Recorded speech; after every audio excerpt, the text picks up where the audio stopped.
Everyone has that one Pixar movie that defines your childhood. That one film that you watch countless times. For me, I watch countless Pixar movies and still try to watch each new release. And so does my girlfriend, Jacqueline, who is going to join me for this video. Hello. This is our top 10 list of our favorite Pixar movies. Like the Harry Potter ranking, we're going to go back and forth, so I will start, but before I do, I want us to give some honorable mentions. My honorable mentions are Toy Story 2, Toy Story 4, A Bug's Life, Incredibles 2, and Onward, and being squeezed out at the last second is Ratatouille. Don't get me wrong, I absolutely love my Toy Story films, but these two just got scooted out of my top 10. Also, I have not gotten around to rewatching A Bug's Life, which was one of my favorites as a kid, so I pushed it out, and Ratatouille was never on my radar until you and I watched it. I sadly took it out last second while writing this. Incredibles 2 is mentioned here because Griffin and I waited so long for that sequel, so it was so big when it released, and Onward is such a good brotherly love story that I had to put it here. Alright, well, I don't enjoy a lot of series like Incredibles and Toy Story and such, so I don't think they're all that great. But one of my honorable mentions would be Cars, and I know how much you hate Cars, but Cars is my brother's favorite movie, so that's a classic for me. And another is Incredibles, and I know you really love that movie, and I don't think it's that great, but I put it up there too. What did I say? I don't like Cars. My number 10 is Cars. I honestly don't understand the criticism leveled at this film. Most of Pixar's predecessors come highly recommended, but this received mixed reviews. I think that this is because Pixar made a movie for a different audience. This is a film made for kids and made for kids to enjoy with parents. Previous Pixar outings had nods to an adult audience. This bumped out Ratatouille because as a kid, Griffin and I would watch Cars all the time. We played the video games on the GameCube daily, and we played with the toys too. It only reminds me of such great memories that I had to include it. I'm Lightning McQueen! Lightning McQueen! Yes! Yes! I must scream into the world my excitement from the top of someplace very high! I'm in the Piston Cup! What?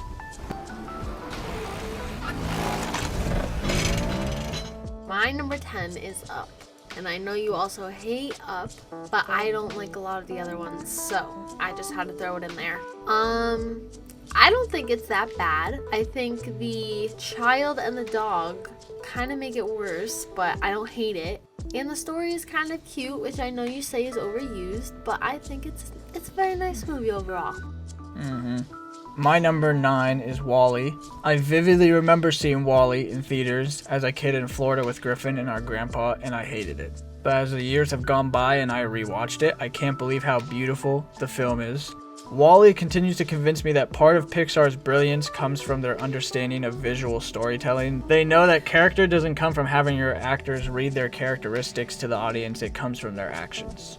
And that's why I added it. My number 9 is Toy Story 1. It is a classic to me, and that's Nice. the only reason why it made my list. I think it's a good introduction to the characters, and my brother and I also played the video game that you drive the little car. So that's really the only reason that it's on here. My number 8 is Finding Nemo. Finding Nemo is drop dead gorgeous for the first frame to the last. It is crafted with immense care, passion, and love, had a surprising level of depth in its story, is filled with characters that are rich, charismatic, and colorful, and captures ocean life unlike ever before in cinema history. Brims with clever use of humor, expertly balances its storytelling aspect with jaw-dropping animation, and has something in store for viewers of all ages. Now I need to put a disclaimer here to say that I believe this and everything coming now are 5 out of 5 star movies to me. I had a hard time placing this because the next 2 movies on my list are recent rewatches for us, that I had to put them ahead of Finding Nemo. Well, my number 8 is Ratatouille.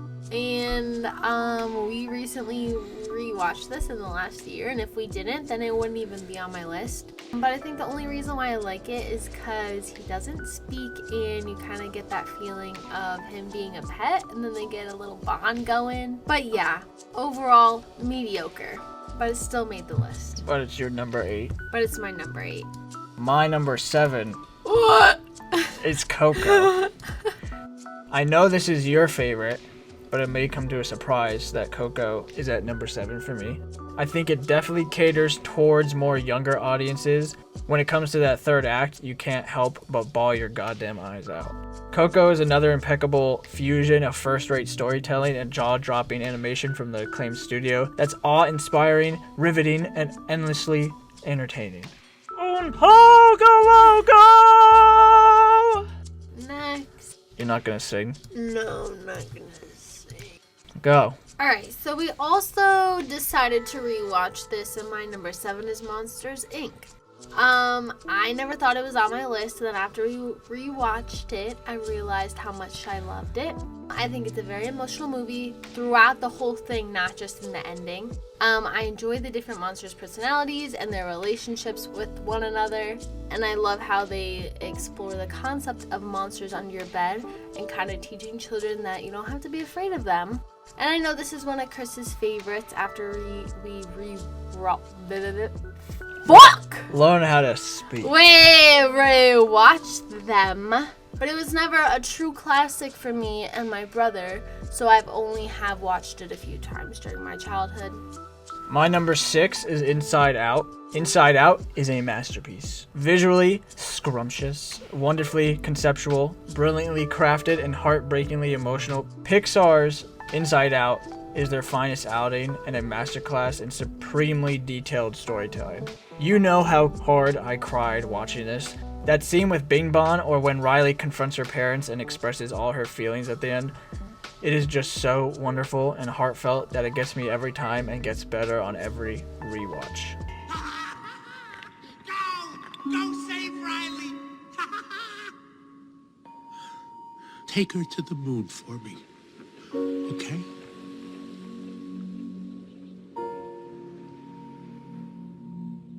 Did we watch that together? Do you not remember I when I don't. was crying? I thought I watched it by myself. You don't love me. Alright, so number 6 is Soul. In the center of my list, because I don't think the story was as good or as developed, and I felt like it was a bit rushed. But I did enjoy the different animation styles throughout the Soul world, and I think if they were to do something different, this would be the movie to do it in. The only thing that really made me dislike this movie was 22. I hate her character, and when she appeared, it just kind of ruined the whole thing for me. I don't like her at all. Oh my god. But Joe Gardner is a very nice man, good pianist. Another thing I wanted to say about it, usually you end up sacrificing something to get something good in the end, but here the ending was exactly what you expected, like what a normal movie watcher would want. So they saved him. They saved him, but he sacrificed himself. But he didn't die. Yeah, but he. So did. But the whole point of him going through that emotional turmoil to sacrifice. But it would have been so much better if they just let him die in the end. I agree. I said so that. So it wasn't even that sad. Number 5 is The Incredibles. God. The film is a rollicking superhero adventure that features enduring characters and voice talent. Rich and layered dialogue and three-dimensional cinematography that rivals many masterfully shot and live-action films. You know how much I love my comic book movies, and Incredibles completely demolishes some of those movies I love. The fact that Pixar came out with this before the superhero craze is a testament on its own, and the fact that it still holds up is that freaking good. Jesus.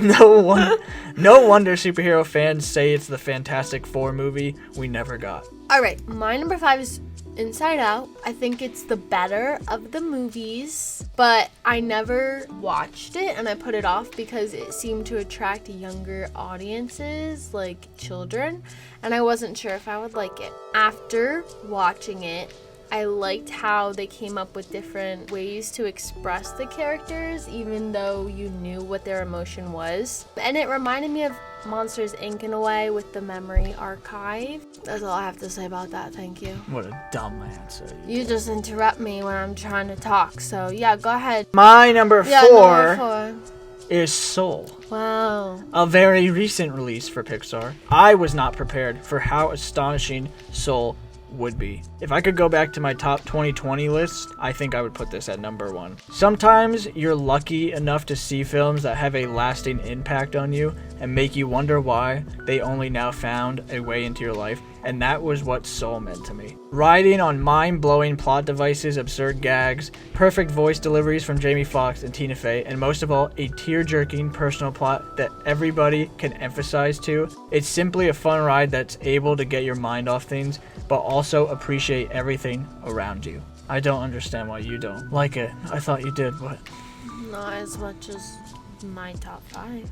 I think it's great. Alright, I don't have much to say about this because I haven't watched it in a while, but my number 4 is Finding Nemo. It is another classic to me. There's nothing really wrong with this movie, I don't think, but I don't know what to say about it. When I rewatch it, I'm not as engaged as I usually would be for other movies, and I kind of already know what the ending is. I think it gets Then why is it kind of number 4? boring. Why is it number 4? Because it's a classic to me. I see it and I love it because it's Pixar. Why are you always crapping on the movies you like? And I think the variety of characters and voices are really nice and keep you engaged to a point. Well, we can rewatch it because I Yeah, haven't I'm seen gonna need to rewatch that one because I haven't seen it in a while. I am a nice shark, not a mindless eating machine. If I am to change this image, I must first change myself. Fish are friends, not food. Except stinking dolphins. Dolphins? Yeah, they think they're so cute. Oh, look at me, I'm a flippin' little dolphin. Let me flip for you, ain't I something? Right then, today's meeting is step 5. Bring a fish friend. My number 3 is Toy Story 1. These last 3 are really difficult to place for me. I could probably mix them up, but I guess as of writing this is how I feel, but it changes so often that I would just put all these 3 at 1, but I can't. Toy Story is hands down in my top 5 favorite films of all time.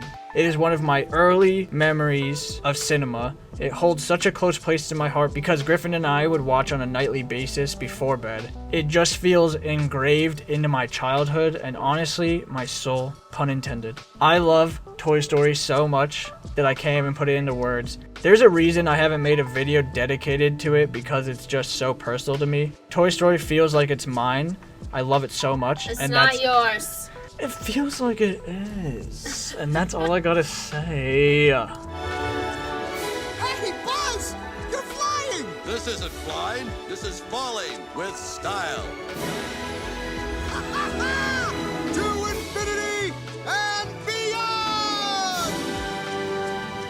My number 3 is Toy Story 3. So I think this one is obviously a lot better than the first. Oh my god. Do you want me to continue? To infinity and Do you beyond. want me to finish this video To with infinity. you or not? See. Alright, so So I like long, that partner. it's So long. it changes locations so many times that it keeps you engaged from his house into the car and throughout the daycare. And I think all the characters that they introduced were developed very good, and I enjoyed the new characters. Okay. In the end, it really makes you believe that this is the last Toy Story, and of course the aliens save the day. My number 2 is Monsters, Inc. Another film I remember watching constantly as a kid. Monsters, Inc. is just so close to my heart that it hurts me that I can't put it at number 1. I remember rewatching this with you last year, and I cried so hard at the end because of Boo. Rewatching these last 3 movies on this list hit me so hard, and I guess it's because I've finally grown up and graduated from college. I'm not as close to these movies as I used to be. This video really got emotional, hasn't it? Monsters Inc. is just a pinnacle of brilliant animation to me. One unbelievable original concept. It still blows my mind that they got this made and how well it holds up and how hard that end still hits me.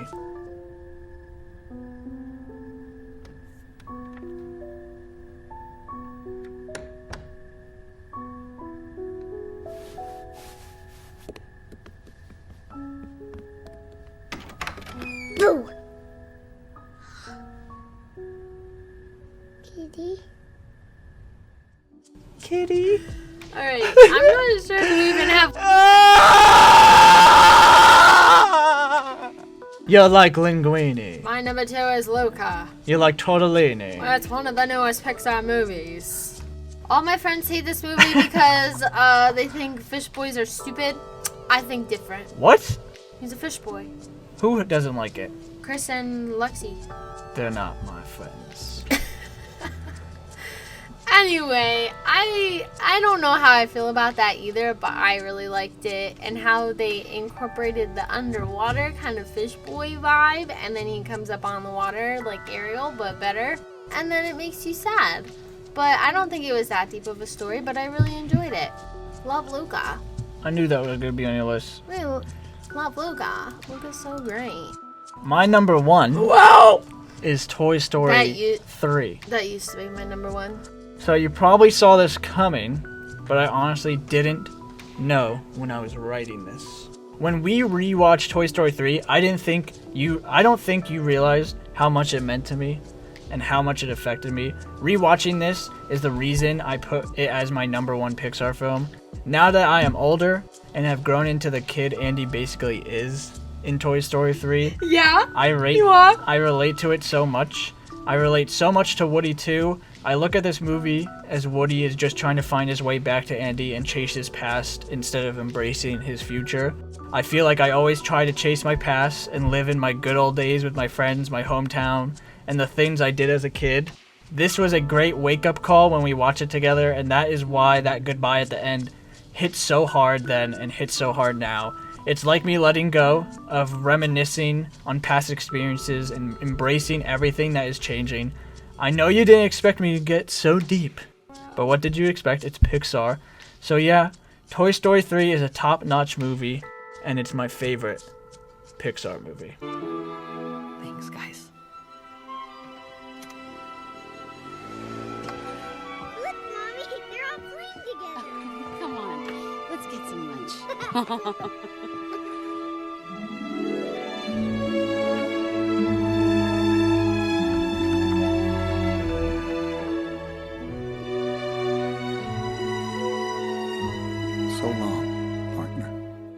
So long.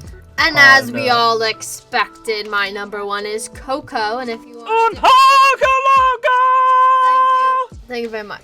I've watched Coco probably like 4 times in the last 2 months. Yeah, you watch it too much. I could just keep watching this and still cry every single time. But it will never be the same from the first time that you watch it, and that's why it's so good when you watch it. It's your dad. It's your papa, Coco. No. It's your papa. Because then when you watch it again, you already know what's happened. But you know what? Miguel and all the characters are just so good.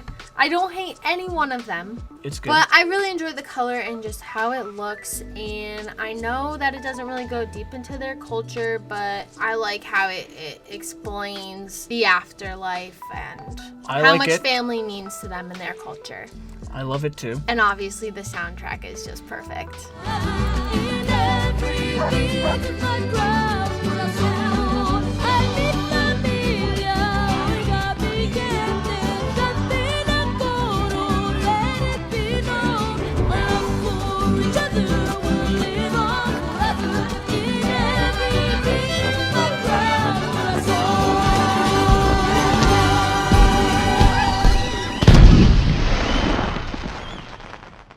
One, 2, 3. 3. Thank you very much and have a nice day. We'll see you next week. Thanks for watching.